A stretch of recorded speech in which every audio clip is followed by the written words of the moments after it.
बिस्मिल्लाहिर्रहमानिर्रहीम। अस्सलाम वालेकुम दोस्तों, welcome to my kitchen. This is me Shamaila और ये है आपका अपना चैनल। तो चलिए आज की वीडियो शुरू करते हैं इस दुआ के साथ कि अल्लाह ताला आपको सेहत और तंदुरुस्ती के साथ शाद और आबाद रखे, आमीन। तो फ्रेंड्स, आज मैं आपके लिए लेकर आई हूँ पोटैटो बाइट्स की रेसिपी। पोटैटो पॉकेट भी कहा जा सकता है इसे।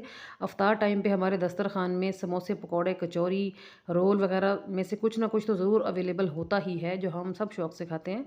तो ये मैं बेसिकली समोसे को रिप्लेस कर रही हूँ। मैं इसमें फिलिंग सारी समोसे वाली ही डालूँगी, लेकिन इसको थोड़ी-सी यूनिक शेप दे देंगे, थोड़ा-सा इसको न्यू लुक दे देंगे ताकि देखने में अच्छा लगे और खाने वाला भी खुश होकर खाए। तो चलिए बनाना सीख लेते हैं। इसके लिए मैंने लिया है 2 कप मैदा। मैदे को आप हर बार छान कर ही लिया करें।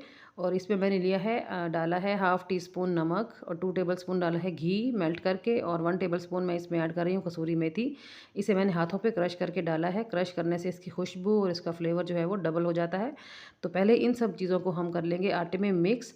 तो तकरीबन 1 से 1.5 मिनट इसको आप मिक्स करते रहिए जब तक कि ये मुट्ठी में बंद होना ना शुरू हो जाए।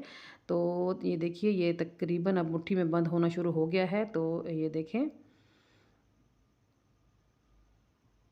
देखिए, तो इसका मतलब है कि इस आटे में मॉइस्चर जो है वो इनफ है। तो इसको गूंद लेते हैं। अब हम पानी लेंगे, रूम टेम्परेचर वाला पानी है ये।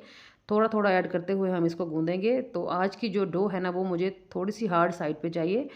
तो इसको आपने नरम नहीं लगाना, इसको थोड़ा-सा हार्ड ही रखना है। तो ये देखिए, इसको थोड़ा-थोड़ा पानी ऐड करते हुए गूँध लिया है, समेट लिया है। तो थोड़ा-सा ऊपर इसको ऑयलिंग कर लेंगे ताकि जब इसको हम रेस्ट पे रखें तो ये ड्राई ना हो जाए।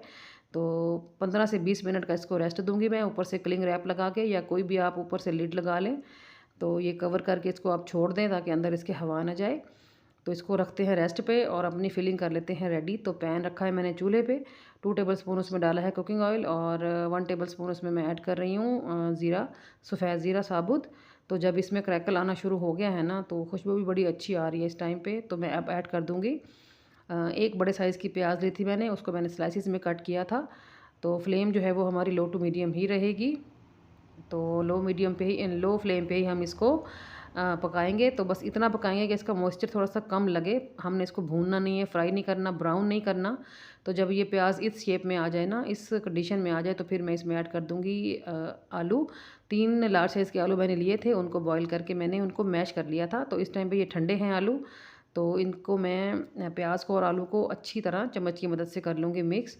और मिक्स करने के बाद मैं इसमें डालूँगी कुछ स्पाइसेस। सबसे पहले मैं इसमें डाल रही हूँ नमक हाफ़ टी स्पून में इसमें जा रहा है चिली फ्लेक्स। चिली पाउडर भी डाला जा सकता है, आपकी मर्ज़ी है। और हाफ़ टी स्पून इसमें मैंने डाला है ज़ीरा पाउडर। हाफ़ टी स्पून इसमें जा रहा है धनिया पाउडर।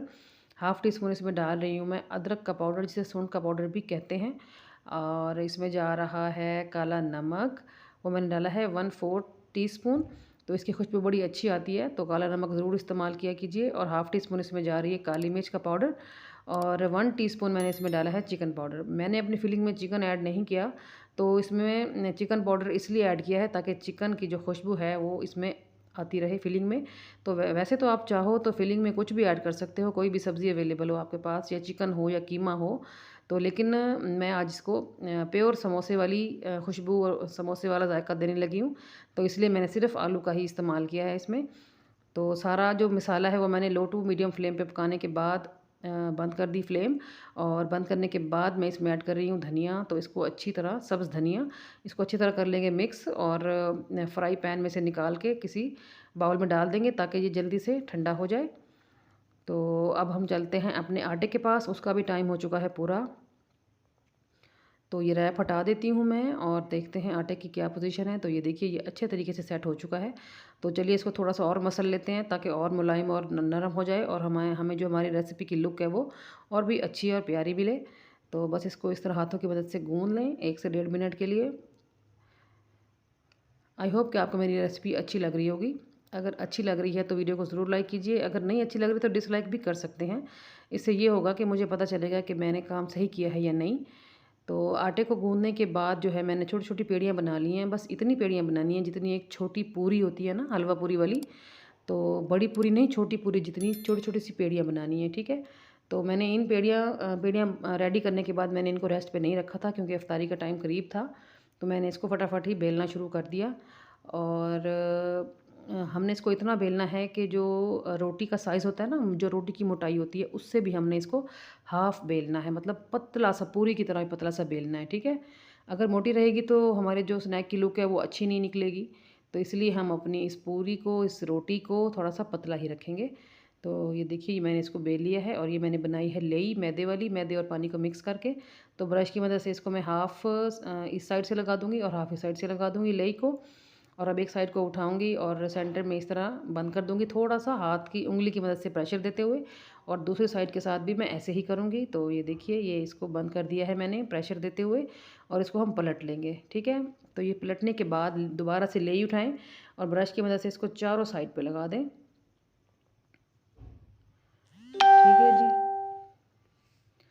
तो इसको चारों साइड पे लगाने के बाद जो है मैं फिलिंग उठाऊँगी। फिलिंग भी ठंडी हो चुकी है। तो फिलिंग उठाने के बाद इसको एक साइड से उठाया और दूसरी साइड पे इस तरह रख के इसको हमने पैक कर देना है, सील कर देना है अच्छी तरह प्रेशर देते हुए, ताकि जब हम इसको फ्राई करें, फ्राई करते हुए इसको उलटना पलटना तो पड़ता है ना चीज़ों को, तो फिर इसको डर ना हो कि ये खुल जाए, ठीक है। अच्छी तरह इसको बंद करना है। तो दूसरा भी इसी तरह करके कर लेते हैं रेडी अपना स्नैक।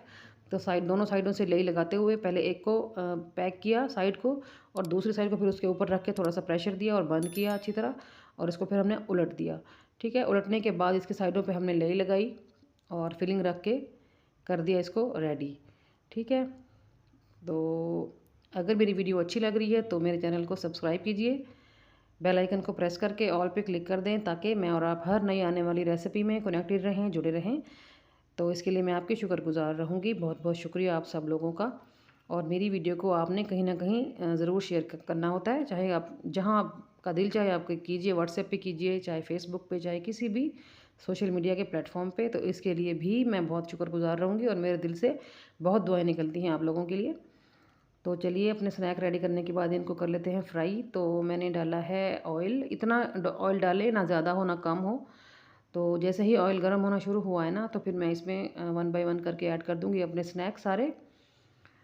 तो ये देखिए, तो अब इस टाइम पे जो है ना, हमने फ्लेम को रखना है मीडियम, क्योंकि ये जो हमारी ऊपर वाली पूरी है ना, जो जो मैदे वाली पूरी है, हमने इसको अंदर तक पकाना है। इसकी जो हमने अंदर लेयर्स बनाई है ना, इसको हमने सारा कुक करना है। तो फ्लेम को हमने हाई साइड पे लेकर बिल्कुल भी नहीं जाना, ठीक है।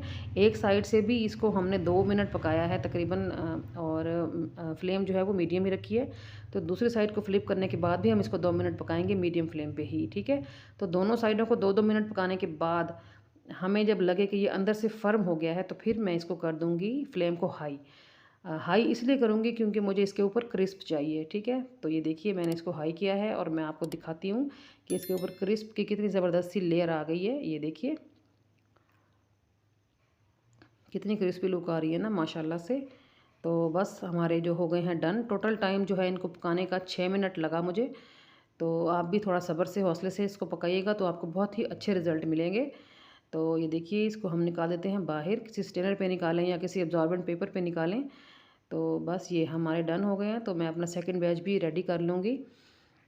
तो ये मैंने अपना सेकंड बैच भी रेडी कर लिया था और मैं आपको अंदर से दिखाती हूँ। ये देखिए, अंदर से कितने ज़बरदस्त लुक है, और अंदर तक हमारी दूर दूर तक फिलिंग भरी हुई है, और अंदर तक हमारी जो ऊपर वाली रोटी थी ना, जो मैदे वाली थी, वो भी पकी हुई है, और बहुत ही क्रिस्पी और क्रंची बने थे माशाल्लाह से। सबको बहुत ही पसंद आए।